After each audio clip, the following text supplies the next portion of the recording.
इतना अंतर कलह हो गया है कि बीजेपी से ब्राह्मण नाराज है, बीजेपी से ओबीसी नाराज है, बीजेपी से एससी नाराज है। आप हिंदुत्व के मुद्दे पे आए और आपने हिंदुत्व के मुद्दे पे आने के बाद क्या किया?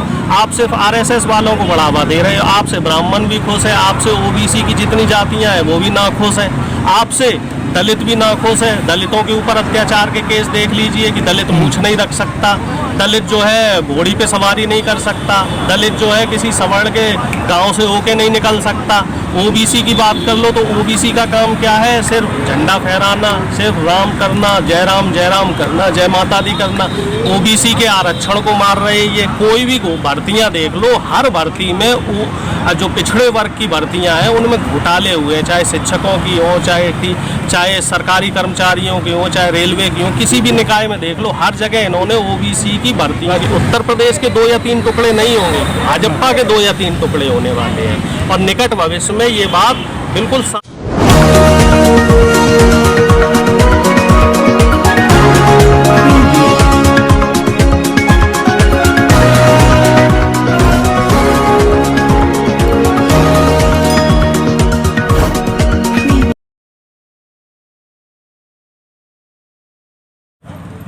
हमारे बीच में डॉक्टर अरुणेश यादव जी। अरुणेश यादव जी, आप युवा हैं और युवाओं की आज स्थिति जो है बड़ी गंभीर हो रही है। नौकरी की बात करते हैं तो उन पर लठ बरसता है, आंदोलन की बात करते हैं उन्हें गिरफ्तार किया जाता है। अब आगे का रास्ता क्या है? तो देखिए, पहली चीज़ तो ये समझ लीजिए कि जो देश का युवा था या देश की आम जनता थी, चाहे गरीब हो, मजदूर हो, चाहे किसान हो, उसने ना तो रोजगार के लिए इस सरकार को वोट दिया था, ना शिक्षा के लिए इस सरकार को वोट दिया था। उस समय 2014 का दौर था, वो ऐसा दौर था कि लोग भावनाओं में बैठ गए कि साहब हिंदुत्व खतरे में है और देश में जो है पता नहीं कहाँ विदेशों का, जाने मुसलमानों का या किसी विदेशी ताकत का एकाधिकार हो जाएगा और देश फिर से गुलाम हो जाएगा। वो एक ऐसा दौर चलाया गया था सोशल मीडिया के जरिए। वो दौर ऐसा था जब झूठ फैलाया गया और देश की जनता को बरगलाया गया। अब देश की जनता इस चीज़ को समझ गई है। ना तो कभी हिंदुत्व खतरे में था, जब देश में मुगल आए तब भी हिंदुत्व खतरे में नहीं था, जब देश में अंग्रेज आए तब भी हिंदुत्व खतरे में नहीं था, तो अब हिंदुत्व कैसे खतरे में हो जाएगा? ठीक है, तो जब जनता धीरे धीरे इन चीज़ों को समझी और हिंदुस्तान पाकिस्तान और दूसरा मुद्दा रहा, हिंदुस्तान पाकिस्तान को लेके ये लोग जो है लड़ते रहे, झगड़ते रहे।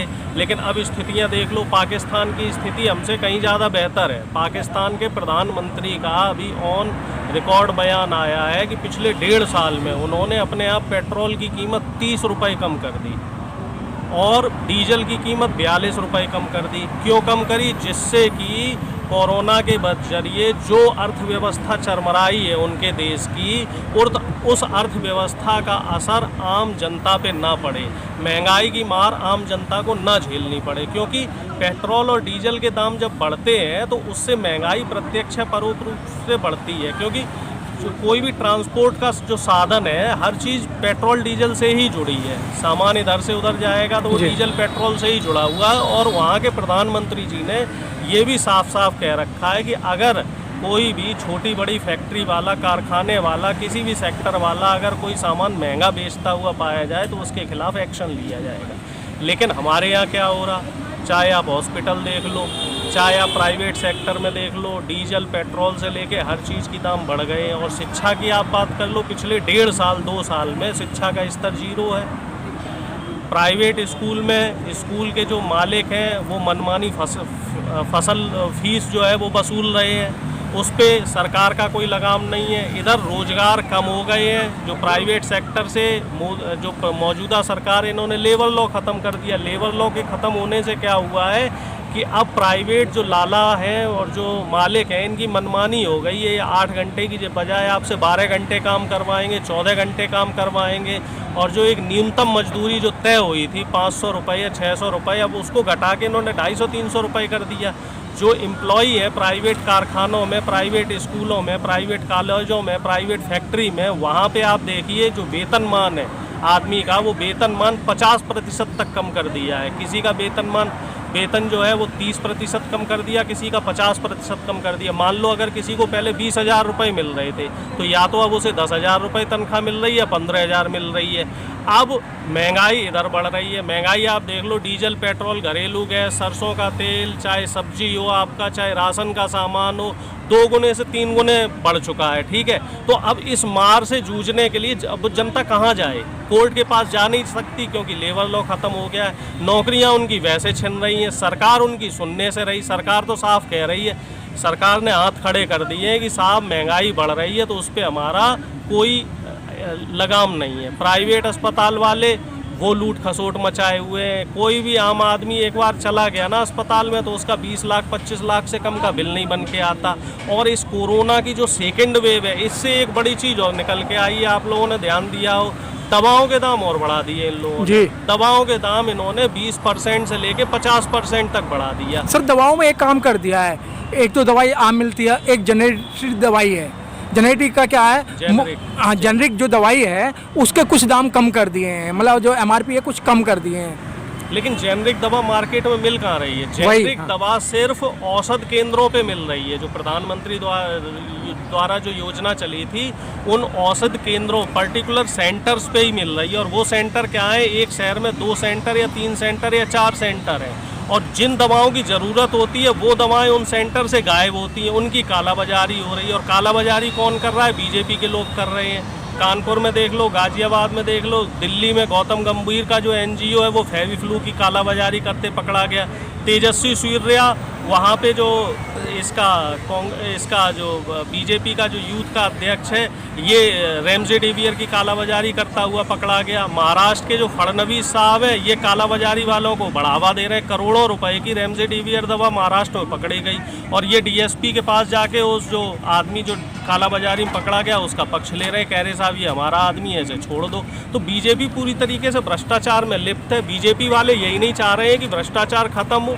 इस समय सब्जियों के दाम देख लो आप, बढ़ रहे हैं। सेब के दाम देख लो। सर मैं एजुकेशन पे आता हूँ। सर उत्तर प्रदेश के अंदर कमला नेहरू हॉस्टल हैं सर, ना तो वहाँ बच्चे जा रहे हैं, लड़कियां स्कूल में नहीं जा रही हैं। किताब के नाम पर, खाने के नाम पर हर एक डिस्ट्रिक्ट से, ज़िले से लाखों रुपए उनके निकाले जा रहे हैं। उसमें DM इन्वॉल्व हैं, उसमें जो विधायक इन्वॉल्व हैं। सर वो पैसा कहाँ जा रहा है?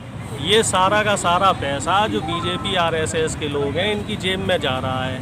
एक कहावत थी ना पहले कि राम नाम की लूट है, लूट सके तो लूट, अंतकाल पछताएगा, प्राण जाएंगे छूट। जब प्रभु श्री राम को इन्होंने नहीं छोड़ा, श्री राम के नाम पे 2 करोड़ की ज़मीन 18 करोड़ में इन्होंने उसकी खरीद फरोख्त हुई है। तो ये अस्पताल को देख लो, चाहे शिक्षा को देख लो, जो आप कह रहे हैं ना, अभी देखो खाने में घोटाला हुआ है। 2-3 महीने से कोरोना काल में स्कूल बंद है, प्राइमरी स्कूल बंद है। उनके लिए खाने का बिल जो है 1-1 करोड़ 2-2 करोड़ रुपए का भेजा जा रहा है। तो वो पैसा सब अधिकारी दबा रहे हैं क्योंकि इन्हें ऊपर से छूट मिली हुई है। ऊपर से ये बोला जा रहा है कि भाई हमें इतना पैसा चाहिए, इस अधिकारी से इतना पैसा चाहिए, उस अधिकारी से इतना पैसा चाहिए। चारों तरफ लूट खसोट मचा रखी है। और शिक्षा को देख लो, पिछली साल भी इन्होंने बिना एग्ज़ाम कराए प्रमोट कर दिया था बच्चों को, इस साल भी इन्होंने बिना एग्ज़ाम कराए बच्चों को प्रमोट कर दिया।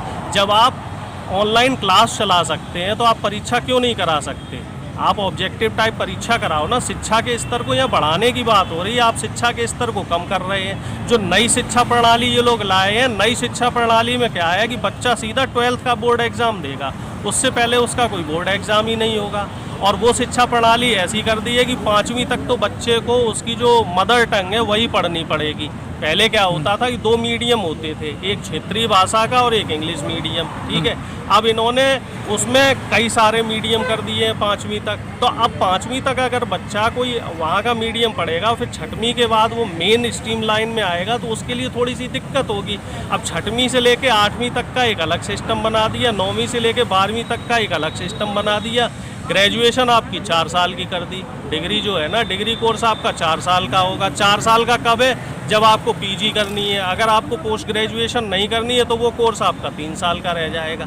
अब उसमें बच्चा कंफ्यूज है कि साहब हम करें तो करें क्या। सिस्टम जो बनता है, कोई व्यवस्था जो बनाई जाती है, वो ऐसी व्यवस्था होनी चाहिए जो सर्वसुलभ हो। अब इन्होंने व्यवस्था क्या की है, इतनी टिपिकल व्यवस्था बना दी है कि ये इसको खुद ही नहीं समझ पा रहे हैं। जैसे इन्होंने GST का कानून बनाया था, GST का कानून इन्होंने ऐसा बना दिया था कि ये लोग खुद ही नहीं समझ पाए थे उस जीएसटी कानून को, और कई बार तोड़ फोड़ की। कई बार तोड़ फोड़ की। ऐसे ही इन्होंने शिक्षा व्यवस्था का मजाक बना दिया। इन्होंने क्या किया, पिछली साल तक जो बच्चों के एडमिशन होते थे उसका क्राइटेरिया 3.5 साल का था। इस साल इन्होंने बच्चों के एडमिशन का क्राइटेरिया 3 साल का कर दिया। अब जो बच्चा पिछली साल एडमिशन नहीं ले पाया एज कम होने की वजह से, वो इस साल ओवर एज हो गया। अब वो बच्चा कहाँ जाएगा? तो ये ज़रूरत से ज़्यादा घालमेल कर रहे हैं और ज़रूरत से ज़्यादा एक्सपेरिमेंट कर रहे हैं। ये चाह रहे हैं कि जो मध्यम वर्गीय परिवार हैं ये अपने बच्चों को उचित शिक्षा ना दे पाएँ, ये भ्रमित रहें, ये भ्रम में रहें कि साहब क्या करना है। अब देखो 12th के बच्चों को डायरेक्ट प्रमोट कर दिया। अब इसमें जो पढ़ने वाले अच्छे बच्चे हैं उनकी क्या होगी, एवरेज मार्किंग आ जाएगी, वो कंपटीशन का एग्ज़ाम क्लियर नहीं कर पाएंगे, उनका अच्छी जगह एडमिशन नहीं हो पाएगा। गधे और घोड़े को आपने एक ही लाइन में खड़ा कर दिया।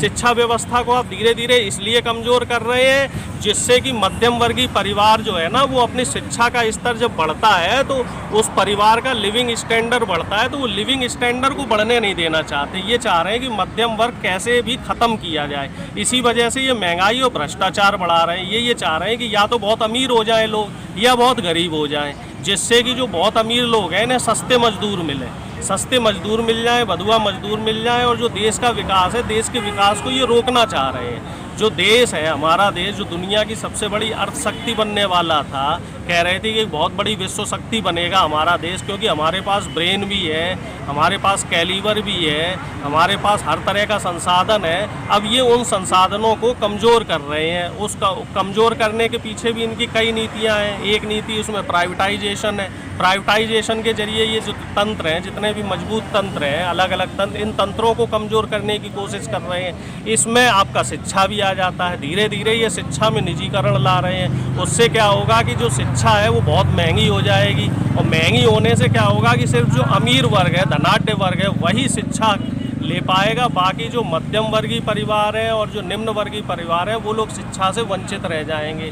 आप देखो मेडिकल की परीक्षा, मेडिकल की जो पढ़ाई है वो बहुत महंगी हो गई। 15 लाख से लेकर 25 लाख 30 लाख रुपए एक साल की फ़ीस है। आईआईटी में बीटेक एमटेक की जो फीस है 2 लाख 2.5 लाख रुपए है। तो इसमें मध्यम वर्गीय आदमी जो है वो पिस रहा है, और सरकार इस तरफ नहीं सोच रही है। इसमें जो पहले क्या था, जो पुरानी सरकारें थी वो शिक्षा में सब्सिडी देने में विश्वास रखती थी, और उस सब्सिडी को ये कहाँ से वसूलते थे? व्यापारियों से, बड़े बड़े व्यापारियों से। और हमारी जो मौजूदा सरकार है ये क्या कर रही है? शिक्षा की और चिकित्सा की जो सब्सिडी है इसको ख़त्म कर रही है और बड़े बड़े व्यापारियों को सब्सिडी दे रही है। ये व्यापारियों और पूंजीपतियों को बढ़ावा दे रही है, और जो गरीब और मध्यम वर्गीय परिवार है उसको ये कमज़ोर करने की कोशिश कर रही है। तो डॉक्टर साहब, ये तो बात आप सही कह रहे हैं, लेकिन सर ये रास्ता क्या है? आप कह रहे हैं कि ये जो है सरकार जो है, और सरकार जो है सर ये हिटलरशाही आप बोल ही रहे हैं, तो बीच का रास्ता क्या है? और मुझे लगता है कि सर हो सकता है कि विश्वसनीय सूत्रों से ज्ञात हुआ है 2024 में चुनाव नहीं होगा। नहीं, चुनाव तो होगा। चुनाव क्यों नहीं होगा? ये भी कह रहे थे कि किसान आंदोलन नहीं चलेगा। किसान आंदोलन चल रहा है। तानाशाही एक लिमिट तक ही तो चल सकती है। और जो बात आप कह रहे हैं रास्ते की, तो बीच का रास्ता कोई नहीं है। अब हमें क्या करना होगा? बड़ा आंदोलन तो ये बन ही गया, इस आंदोलन को और मजबूत करें। इसमें मध्यम वर्गीय लोग भी जुड़े, इसमें छोटे व्यापारी भी जुड़े, इसमें नौकरी पेशा लोग भी जुड़े, जो कि धीरे धीरे जुड़ रहे हैं। और जुड़ने के बाद इस आंदोलन को इतना मजबूत कर दें कि सत्ता को, यहाँ से सत्ता में जो लोग बैठे हैं ना, मनुवादी व्यवस्था वाले, पूंजीपाती व्यवस्था वाले, जो ये फांसीवादी ताकतें हैं, इनको हटा दें। एक ही विकल्प है, सत्ता से हटाना, और इनको सत्ता से हटाना पड़ेगा। जब तक आप सत्ता से नहीं हटाएंगे इन लोगों को, और इतिहास गवाह रहा है, जब जब कोई भी शासक, तानाशाही शासक आया है तो उस शासक को वहाँ की जनता ने उखाड़ फेंका है, और तभी व्यवस्था परिवर्तन हुआ है। इस समय बीच का रास्ता नहीं है। लेकिन बात वही आती है जब जहाँ ये हार जाते हैं। अब उत्तर प्रदेश 5 राज्यों के चुनाव आने वाले हैं, तो उसी तरीके से जैसे उत्तर प्रदेश बहुत बड़ा राज्य है, यहीं से प्रधानमंत्री की एक गर्मी शुरू हो जाती है। उत्तर प्रदेश को 3 भागों में बांट रहे हैं, और जो पूरा एनसीआर का जो इलाका है, इन्हें पता है कि जो एनसीआर का इलाका है इसमें हमारी हार होनी है, उसको 3 टुकड़ों में बांटने जा रहे हैं। अब ये 3 टुकड़ों में बांट लें उत्तर प्रदेश को, चाहे 6 टुकड़ों में बांट लें, जनता तो वही है। जो बंगाल की जनता ने जवाब दिया था, वही उत्तर प्रदेश की जनता ने जवाब देगी। कितने ही टुकड़ों में बांट लो, सत्ता में ये आने नहीं है, क्योंकि जनता समझ गई है कि झूठे लोग हैं, मक्कार लोग हैं, ये व्यापारियों और पूंजीपतियों को बढ़ावा देते हैं। ना तो इन्हें हिंदुत्व से कोई मतलब है, ना इन्हें राष्ट्र से कोई मतलब है, ना इन्हें पाकिस्तान से कोई मतलब है, ना इन्हें चाइना से कोई मतलब है। इन्हें सिर्फ एक चीज़ से मतलब है, अपनी जेबें गर्म करना और सत्ता में काबिज रहना। तो जनता, यूपी की जनता सबसे ज़्यादा समझदार है। नहीं तो यूपी से ही हमेशा जो कहते हैं ना, देश की सत्ता का जो रास्ता है वो यूपी से क्यों जाता है, क्योंकि यहाँ की जो जनता है वो राजनीति में सबसे ज़्यादा रुचि रखती है। और इस बार यूपी की जनता बीजेपी को डबल डिजिट में भी नहीं पहुँचने देगी। हर जगह बीजेपी के जो कैंडिडेट हैं इनकी जमानतें जब्त होंगी, और लगभग 150 से ज़्यादा जो अभी बीजेपी के विधायक हैं, जो इस समय शासन सत्ता में विधायक हैं, ये 150 से ज़्यादा विधायक पार्टी छोड़ने को तैयार हैं, और 8 या 9 विधायक तो शायद पार्टी छोड़ भी चुके हैं। और सितंबर अक्टूबर आते आते ये देख लेना, इनके बीजेपी में ही 2-3 टुकड़े हो जाएंगे। ये उत्तर प्रदेश के क्या टुकड़े करेंगे, ये इनके तो जो पार्टी है ना, प्रदेश भाजपा, इसी में 2-3 टुकड़े हो जाएंगे। लगता है कि आपकी बात कहीं सिद्ध ना हो जाए कि उत्तर प्रदेश के अंदर काफ़ी दिनों से लग रहा है कि योगी, मोदी जी और अमित शाह के जो संबंध हैं उनमें कुछ खटास आ गई है। बिल्कुल बिल्कुल, इसीलिए AK शर्मा को MLC बना के बिठाया गया, BRS दिलवा के। इतना अंतर कलह हो गया है कि बीजेपी से ब्राह्मण नाराज है, बीजेपी से OBC नाराज है, बीजेपी से SC नाराज है। आप हिंदुत्व के मुद्दे पे आए, और आपने हिंदुत्व के मुद्दे पे आने के बाद क्या किया? आप सिर्फ RSS वालों को बढ़ावा दे रहे हो। आपसे ब्राह्मण भी खुश है, आपसे OBC की जितनी जातियाँ हैं वो भी नाखुश है, आपसे दलित भी नाखुश है। दलितों के ऊपर अत्याचार के केस देख लीजिए कि दलित मूछ नहीं रख सकता, दलित जो है घोड़ी पे सवारी नहीं कर सकता, दलित जो है किसी सवर्ण के गांव से होके नहीं निकल सकता। OBC की बात कर लो तो OBC का काम क्या है? सिर्फ झंडा फहराना, सिर्फ राम करना, जय राम करना, जय माता दी करना। OBC के आरक्षण को मार रहे हैं ये। कोई भी भर्तियाँ देख लो, हर भर्ती में जो पिछड़े वर्ग की भर्तियां हैं उनमें घोटाले हुए हैं, चाहे शिक्षकों की हो, चाहे सरकारी कर्मचारियों की हो, चाहे रेलवे की हो, किसी भी निकाय में देख लो, हर जगह इन्होंने OBC की भर्तियों में जो है घोटाले किए हैं। तो ये सब चीज़ें धीरे धीरे जनता के बीच में आ रही हैं, और बीजेपी में जितने भी OBC नेता हैं, ये OBC नेताओं के बीच में एक साफ मैसेज जा रहा है। जब ये OBC नेता जनता के बीच में जा रहे हैं, जनता इन्हें नकार रही है। तो सर निकार कहाँ रही है? OBC के नाम पर ये जीते थे। सीतापुर के विधायक का बयान देख लीजिए। सीतापुर के जो राठौर साहब विधायक हैं, उनका क्या कहना है कि योगी जी और बीजेपी की जो सरकार है, मुख्यमंत्री जी जो कर रहे हैं वो ठीक है, जो इनका विरोध करेगा उसको ये पार्टी से निकाल देंगे। वो तो पिछले 1 साल से इस तरीके का बयान दे रहे हैं। और यहाँ पे जो गाजियाबाद के विधायक थे, ये 200 विधायक लेके विधानसभा में बैठ गए थे, 200 विधायक लेके योगी जी के विरोध में विधानसभा में बैठ गए। तो कहीं ना कहीं उनकी अंतर कलह है, बल्कि बट है क्या कि मेन स्ट्रीम मीडिया में चीज़ों को नहीं। सर उत्तर प्रदेश जब चुनाव हुआ था, OBC ही इनको सत्ता में लेके आया, और उनको मुख्यमंत्री बनाने की बात थी OBC को, लेकिन उनको दरकिनारे कर दिया। तो अब जनता इनको दिखाएगी ना, जो OBC है, क्योंकि जो यूपी की आबादी है इसमें 60% से ज़्यादा OBC है। अब ये इनको सत्ता से बाहर निकाल देंगे। OBC और SC की अगर पॉपुलेशन निकाली जाए तो वो 85 से 90% के बीच में आती है। अब ये लोग समझ रहे हैं ना कि ये हिंदुत्व के नाम पे आए हैं, लेकिन इनका एजेंडा अलग था, इनके एजेंडा जो थे वो अलग थे। सरकार आप देख लेना, जो आपका ये सवाल था ना, मैं फिर रिपीट करूंगा कि उत्तर प्रदेश के 2 या 3 टुकड़े नहीं होंगे, भाजपा के 2 या 3 टुकड़े होने वाले हैं। और निकट भविष्य में ये बात बिल्कुल सामने आएगी। आप भी यही हैं और मैं भी यही। ठीक है। Press the bell icon on the YouTube app and never miss another update.